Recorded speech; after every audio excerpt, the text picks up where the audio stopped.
Well, thank you, everyone. Super excited about this panel. Obviously, we're going to be talking about leveraging AI and innovation to drive growth. And let's start off with some introductions. So I'll have you guys introduce yourselves. But as you introduce yourself, please tell us, what's a personal moment when AI genuinely surprised you? Okay, so I'm Selina Sykes. Nice to see you all. I work at Unilever, heading up all the kind of rapid transformation that we need to drive in our marketing function. And yeah, so I use AI for everything. There's loads of personal things I use it for, but I'm going to just tell a work story because I think it was such a surprising experience for me. It was using Copilot. So I saw this prompt, I think, on LinkedIn, and it said something like, paste this into Copilot, and it said, pretend you're a really critical friend and tell me 10 real hard-hitting truths that I need to hear right now. And it's like, read all my emails, read all my Teams chat, look at my transcripts and tell me. And I cannot tell you how freaky the 10 things were. I was like, I felt really like exposed and seen. But what it showed me is like, you have so much psychological safety with AI because it's not like a boss giving you feedback or a team member giving you feedback. So it was really surprising how impactful the feedback was and useful, and how different it felt than when a human would give me that feedback. So that was my surprising use case. Absolutely. Raashi. Mine, I will do a non-work story. So many non-work. And so the thing that, so I've been in marketing for the majority of my career, and I think a lot about creativity and the data of creativity and how you like combine that art and science. And for me, the idea of AI bringing out creativity was really, it felt like almost an impossibility. And so for me, the story I'm going to tell, and by the way, I'm Raashi Rosenberger. I lead wearables, innovation wearables specifically at Meta. And for me, the most interesting use case was when I was connecting with my kids before going to bed and asking them what are the different stories, what are the different characters that they want to include, and just being able to see how their creativity was brought out through AI was something that was like both surprising and also so incredibly special, because instead of needing to like read a story and not necessarily look at them, I was able to connect with them and they were able to express their own creativity. Hey, good afternoon, everyone. I'm Matthew Duncan. I am at Microsoft, and I lead the AI and future of work research and thought leadership. And yeah, for me, I mean, right off the bat, when ChatGPT came home, we had to like go figure this out. Like, what is this? But actually, the interesting light bulb for me was when it went from, I think it feels like a search engine, and I'm going to put prompts in it, to having what seemed to be almost a several-week conversation about a massive presentation I was doing for leadership, down to the point where I started realizing, no, you ask me questions. What am I missing? What are they going to ask me? Here are all the people. And it started to create this collaborator. Basically, it felt like it was adding so much more value, being critical and helping me think through things than it was executing. Hey everyone, my name is Amy Labroo. I lead digital marketing at Nestlé Health Science. Similar to what Selina had said, I think what I've found really interesting is how AI has given me a safe space. Last year, I remember asking a question. I said, I'm overwhelmed with my closet. I have clothes from 25 years ago. They still fit. I don't know what to do because it's giving me a lot of anxiety. And the first thing the model said was, you go, girl, for fitting into clothes from 25 years ago. But then the second thing they said was, you're not curating a museum. You're decorating yourself. It's actually said, you're not organizing for a museum. You're curating a closet for the woman you are today. And that was really cool. And it gave me a framework to go by to actually decide what to keep, what to discard, what to save for other people. So it was really wonderful experience. So Matthew. Yes. Given your role, Okay. your team is at the forefront of innovation. That is true. So how are they navigating the pace of change with AI? I mean, you're at the forefront of it. You're part of it. So how are they navigating all that? It is coming full force. Absolutely. Here's what I will tell you. We have every incentive in the world to like actually utilize this and get this right. And yet we're human. People are human. There's still the same fears, a little bit in trepidation of like, how do I get this thing going, and trying to understand that. What it speaks to is those that are actually really accelerating in AI have a curiosity. They're almost entrepreneurial in their mindset, and they're taking this opportunity full on. With that said, yeah, guess what? The days of just experimenting are over. If you're not utilizing it to actually accentuate or, not just from a productivity standpoint, but from actually improving your work more intentionally today, you're going to miss the boat. That speaks very widely to sort of transitions happening at Microsoft. All myself and my team, we have to show that we have an agent force like my human workforce. I get measured by it. I have to plan and resource by that. And those days are over. Like, that's what I'm getting measured on. And so is everyone else. Yeah. Raashi, I would love to hear from a meta perspective as well.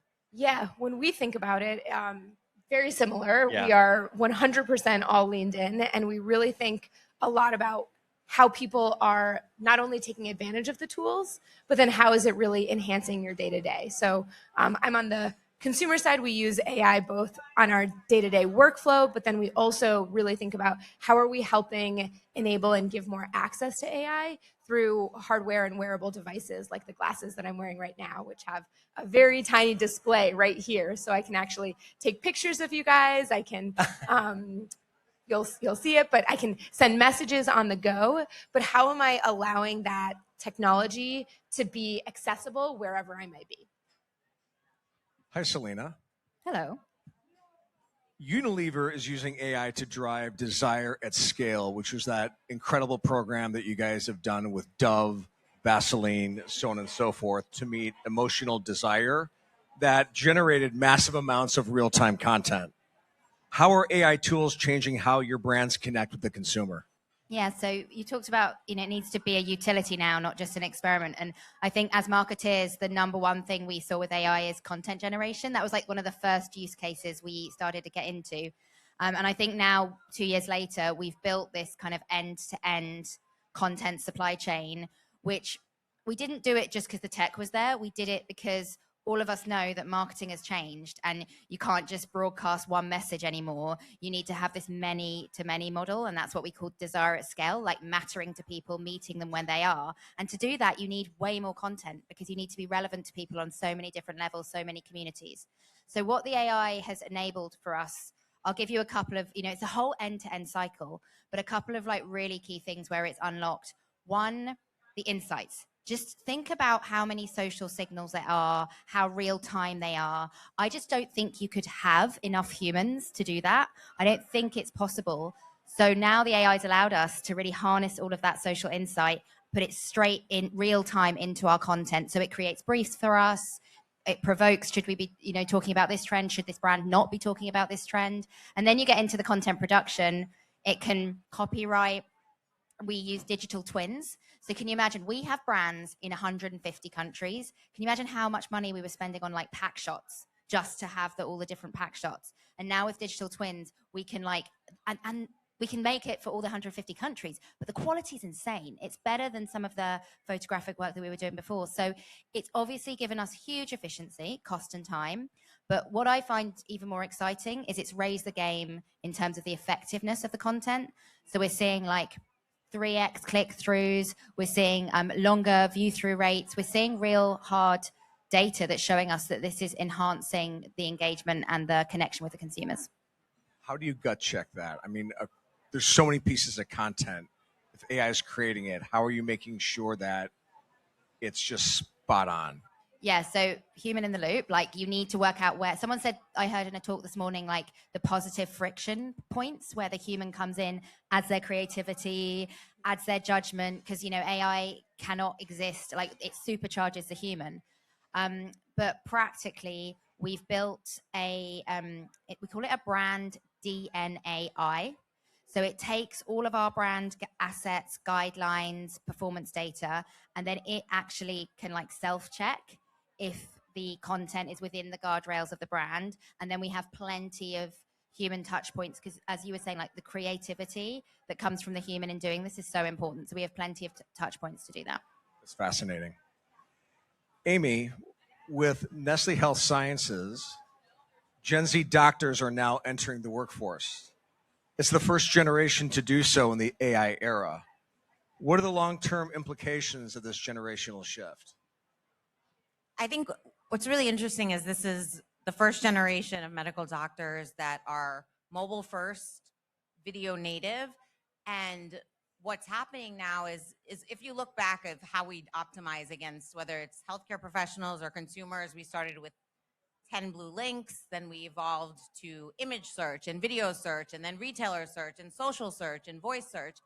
And then most recently, it's been AI engine search, and understanding that 66% of physicians are now using AI in their general practice. So it's so critical that we do not put PDFs up there, that we create short form video, that we do peer-to-peer influencer strategy.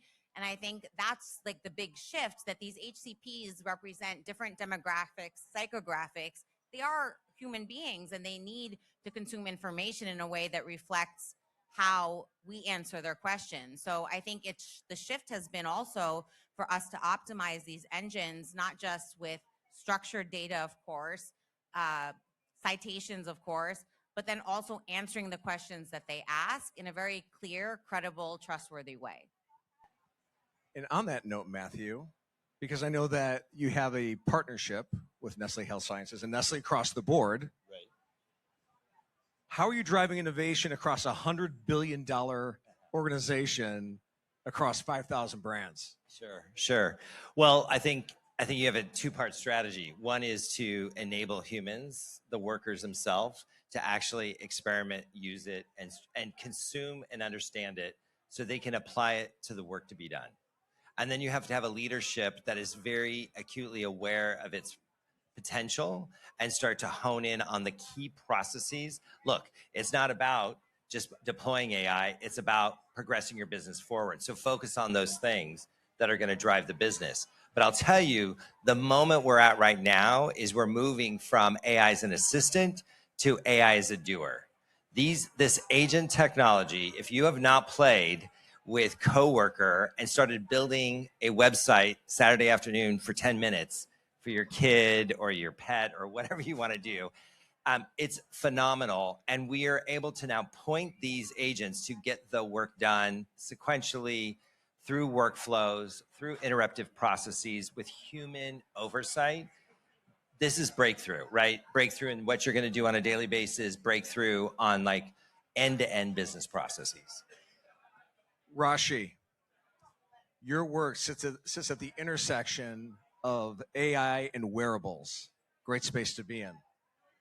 For years, we've interacted with technology by looking down at screens. Are we starting to move in a world where technology fades into the background and AI becomes a more natural interface with the world around us? That's literally the hope and the dream. I don't know if it's real, but let's pretend. I remember being in Austin for South by like 10, 12 years ago. And one of the things that struck me was that, first of all, there's so many people here, and I can't believe there's like more this year than ever before. But second of all, everyone is looking down at their screens, right? They're not necessarily observing everything that's around them. And so this idea of being able to access this like powerful, interesting, incredible technology that feels like it's enhancing your creativity, your perspective, it puts a lens towards your own point of view. And you can do that not necessarily being on a desk or not necessarily looking down. Like TechNet is a thing. We understand that. And so how do we really emphasize and focus on being able to access all of that information? What are those use cases where you can do that, but you can still do it more naturally, looking up, looking forward. And then you can really think about what is that bit by bit piece of information that makes sense in that particular moment. How long was Zuckerberg working on this? And my question is, and I know I'm naturally curious. So Google Glass back in the day was like, that was the first time I ever saw it. So was that part of the thought process, or was this in the works long before then? It's really hard to say, but the one thing that I do know is I used to work on VR before this, and I will say that the evolution of the technology, you can essentially see the different sides of the spectrum, and you can actually see how there is more and more similarities and how smaller form factors are becoming more immersive. And to me, I think that's just really exciting to see and be part of. Absolutely. This is for all of you. What part of marketing do you think humans should never fully hand over to AI?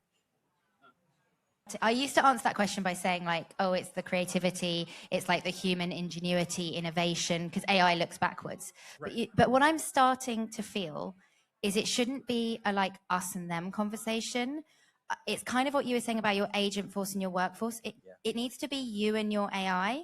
So like Unilever should hire me for me and my AI, like how I use it as part of my own ecosystem, how it supercharges me and how I supercharge it to really deliver better outcomes for my business. So I don't necessarily, I wonder if the question is moving not from like, what should I give to it and what should I keep for me to do better? It's about what can I achieve if I really integrate, and things like wearables, things like edge AI, where you can integrate so much of your personal data into it. On a personal level, that kind of agentic, hyper personalized agentic can really unlock so much in your life. And then from a work point of view, you can think about how you can supercharge yourself with your own kind of ecosystem of AI. I didn't really answer your question, but I feel like it's... Yeah. Anyone else? I mean, I think we're going to get to a point in which you go to your next job and you get interviewed with your co-pilot or your AI, right? Like this concept of that is sort of a mini me in any form. I do think if you extrapolate, and I talk to a lot of creatives, if you extrapolate it, really, we've not seen AI have taste. So, I mean, I think there's a bit of a judgment that's still required if we need the guardrails and the safety and the responsibility of it all. And, I think taste is always going to be a human factor, but we shall see. I think it's a reinstating of that. Like, have y'all ever put something into AI and you see what it comes out with and you're like, like totally wrong, yeah. Like that feeling is what you can't outsource. But I actually think you can say like, listen, these are the things that I love and this is what I'm inspired by. This is what I think is really interesting. But there's always the chance that you put that in, you say, this is what I'm inspired by. This is what I love. These are my boundaries. This is the box that I have. And then you get something out and you're like, ugh. That feeling is the thing. It's like, well, trust your gut. Don't trust the AI output. Like no matter what you do, no matter what you put in, like just don't lose that feeling. Absolutely. Yeah, I agree with what everyone said. I think the critical thinking component, like AI is amazing at synthesizing information, at speed, at discovery, but having that critical thinking, because I've had often results and I'm like, that doesn't sound right. And when you and I don't know how many people are experiencing this with Copilot, the emails I'm seeing at work are going from Copilot to Copilot. I'm like, you don't write like that. Yeah. You don't use those words. So like, it's just, where's your personality gone, right? And like the way you're writing, and just that part is quickly, I think, decaying. And I think that's why like it can't become an equalizer of everyone. It needs to be like an amplifier of you. And that's when you can see the human critical thinking push through. Yeah, like best, comma, Amy. I don't speak like that. So I think when I see those things, I get kind of turned off. Like this wasn't really you writing this email. Do we all watch The Pit? So there's an episode a few weeks ago where one of the new doctor, I don't know, she was saying, okay, let's use this new AI tool that we have. And Dr. Robbie's like, no, F the AI, use it this way. So I'm curious, in today's, health practice world, how real is that? I mean, is that a real concern within healthcare that they're using more AI as opposed to PDFs and things along those lines? Well, I think the parameters that are starting to be built with AI is that they're not giving information without clean, credible resources for the information. So I think, it's going to take a new form, but there is more concern, I think, with guardrails and AI and big companies. Like, what information are we allowing these agents to get from us versus like embracing how do we optimize for these agents? And I think that's been kind of the biggest push and pull. And I don't know how many of you experienced this, but like ChatGPT is banned at work. Perplexity is banned. So how do we optimize for channels that are banned?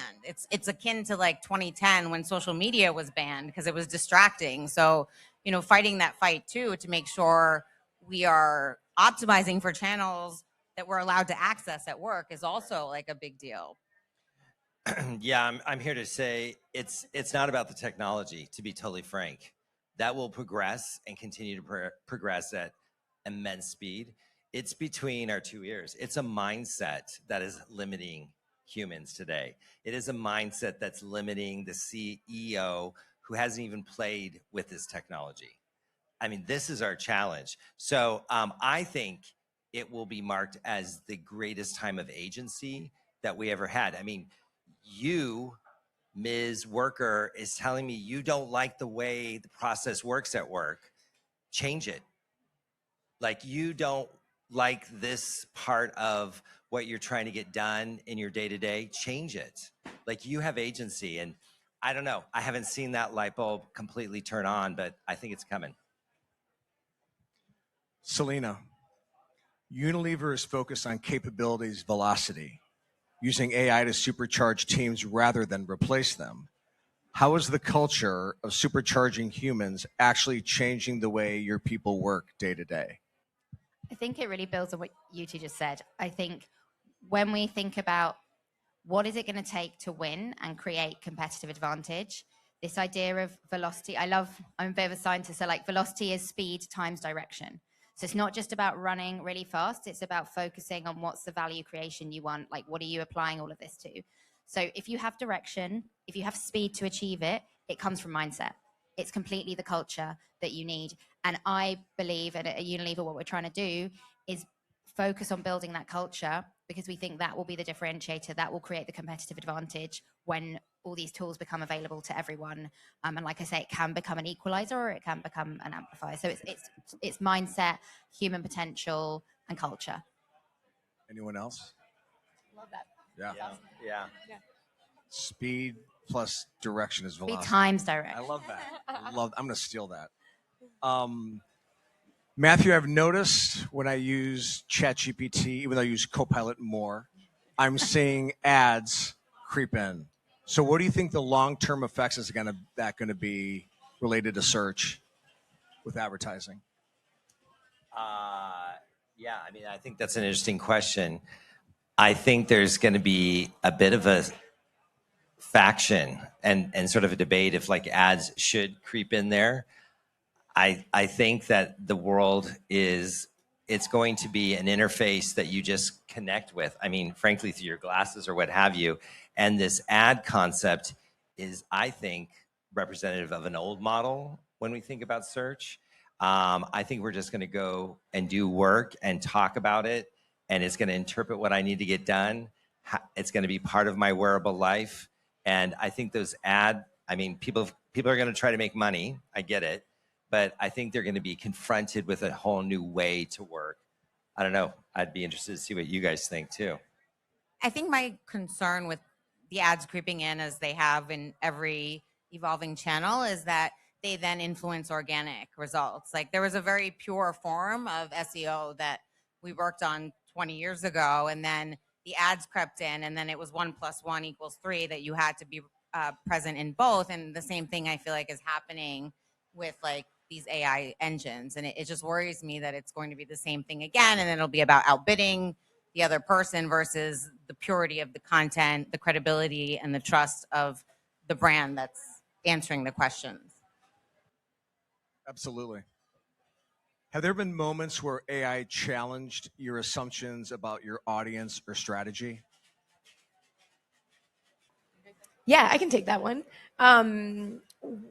As we think about our audience, I think like we've already gotten to a place where it's like, how are we finding the most targeted, the most interested of people? How are we creating the most relevant of experiences?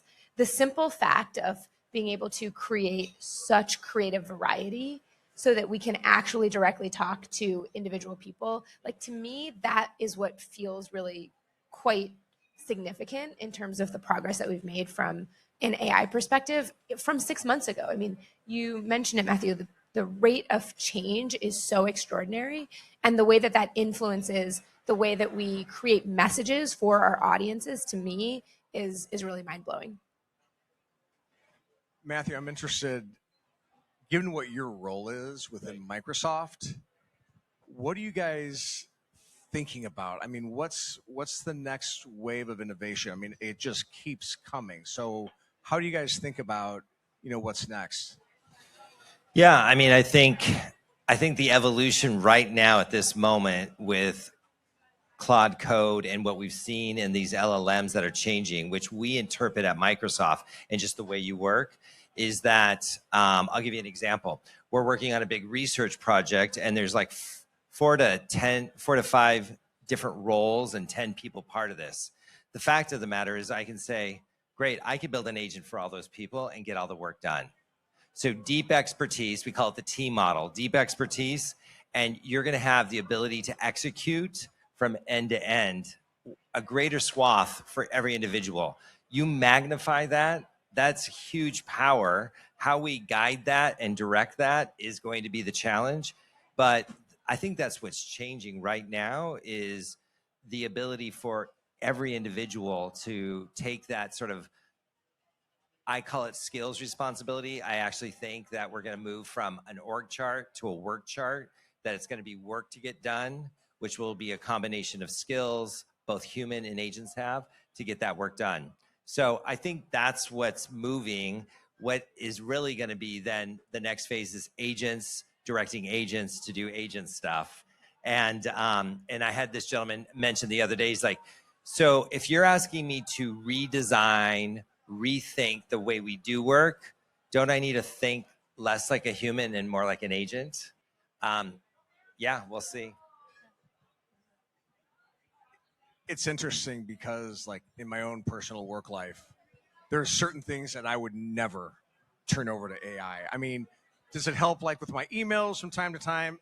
Absolutely. But would I turn over that entire, like, workflow to them? No way, no how, because it always has to have that human element to it. That's how I look at it. So, Selina, given the fact that there are AI actresses, actor, impeding the whole creative process, as a brand marketer that creates a lot of content, how do you navigate that? I think we're in a time where there is a lot of mistrust, and like everything that's happening in AI, whether it be politics, whether it be AI influencers, it kind of feeds into that feeling that people have. And I think if I look back to what brands really need to do is give people that sense of, I trust this brand. And that's what Unilever has done for like the hundreds of years that Unilever has been around. And that's why we still have brands around that are like 150 years old, because they're really based on that trust. So I think what we always start with is a consumer. And we always start with, to your point, like, let's use this for creative variety. Let's use this for testing. Let's use this to supercharge our abilities. But we're always thinking about, we must do things in a way that maintains that trust. The word authenticity is like massively overused, but people are looking for that authenticity. People can see through it. And, Absolutely. there may be use cases for different types of AI, but if you put the consumer first, if you do what builds trust, if you do what builds authenticity, that's the right thing to do. Plus, people want that human element. They don't want perfection. They want to see connection. Absolutely. So, Raashi, what's next with wearable? When does it go beyond the lens? When does it like involve like your hands, and like what's next within that realm? Yeah, right now we already have glasses and we have wrist. So TBD, but I know that we are really excited to just make this feel more natural, more connected, and bring people more access to information. It's exciting. We have time for a question or two from the crowd if you guys like. Let's go. Any questions from the crowd? Show of hands? Come on, this is an amazing panel. Right over here. A little question? It has to be quick then. Okay. Raashi, what are you looking at in your glasses right now? We all wanted to know. Right now, I'm looking at you. I'm taking a picture. Ready? Say cheese. We have time for one more. Anybody else? Not sure if it was clickbait, but head of Anthropic this week said, we're not sure, maybe our model is sentient. Would love a quick POV. Maybe their model is sentient. I mean, that's they would know. They would know. I don't know if I actually have I mean, will it come? I don't know. This is what Sam Altman and those have been talking about, that moment that passes that line.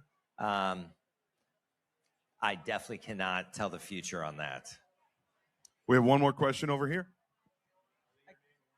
Hi, I'm Maria from Linkia. So I was listening to a podcast, and she's an anthropologist, and she was suggesting that AI companies and corporations should have an anthropologist, a psychologist. I think Anthropic has a psychologist. Does Microsoft have anybody in a role that's really tuning into emotion and feelings and just anthropology? Oh yeah, absolutely. I think this is going to really push us to the limits, as you were saying.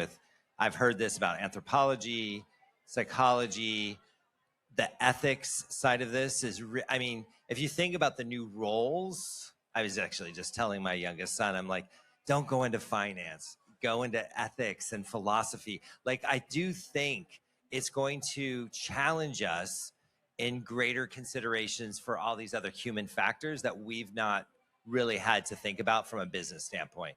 So absolutely. And yeah, I mean, I think LinkedIn's coming out with some really interesting new data. Ryan Roslansky was just talking about that with skills. And, you know, right up there, definitely going to be the actual liberal art type of background that people are going to look for. And they're going to look to see not what you studied, but what you are actually doing with agentic technology. So it's changing.